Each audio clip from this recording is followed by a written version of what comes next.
विधानसभा निवडणुकीपूर्वी मुख्यमंत्री लाडकी बहीण योजनेच्या लाभार्थ्यांना 2100 रुपये देण्याची घोषणा महायुतीने केली होती. यावरून सध्या बराच खल सुरू आहे. त्यातच आता जानेवारी महिन्यातील हप्ता अनेक लाभार्थी महिलांच्या खात्यात जमा झाला आहे.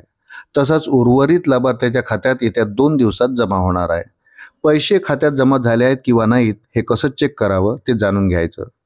वृत्त सविस्तर जाणून घेण्याकरता चॅनलला सबस्क्राईब जरूर करा. लाडकी बहीण योजनेचा लाभ अनेक अपात्र महिलांनी घेतल्याचं पडताळणीत उघड झालं आहे. या पार्श्वभूमीवर योजनेचा जानेवारी महिन्याचा हप्ता कधी जमा होणार याबाबत वारंवार विचारणा केली जात होती. त्यावर बोलताना महिला व बालविकास मंत्री अदिती तटकरे यांनी जानेवारीचा हप्ता 26 जानेवारीपूर्वी खात्यामध्ये जमा होईल अशी ग्वाही दिली होती. पण प्रजासत्ताक दिन अर्थात 26 जानेवारी जवळ येत आला तरी हप्ता जमा होत नसल्याचं नेमकं काय झालंय याचा विचार करत लाडक्या बहिणीमध्ये अस्वस्थता होती. पण अखेर शुक्रवारी 24 जानेवारीपासून पात्र लाभार्थी महिलांच्या खात्यात पैसे यायला सुरुवात झाली. त्यानुसार पात्र महिलांच्या खात्यात 1500 रुपये जमा व्हायला सुरुवात झाली आहे. लाडकी बहीण योजनेचे पैसे थेट बँकेत हस्तांतरण पद्धतीनं अर्थात डीबीटीद्वारे जमा होत असल्यानं जर तुमचे पैसे तुमच्या अकाउंटमध्ये जमा झाले असतील तर तुमच्या मोबाईलवर पैसे जमा झाल्याचे मेसेज येईल.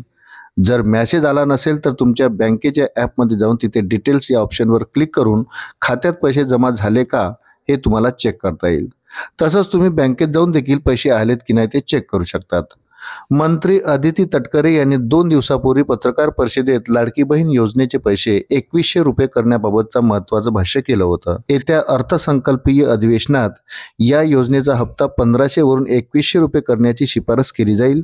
त्यानंतर याचा वाढीव खर्चाची अधिवेशनातच तरतूद केली जाईल असं त्यांनी म्हटलं होतं. त्यामुळे आता अधिवेशनानंतरच लाडक्या बहिणींना वाढीव हप्ता मिळणार आहे.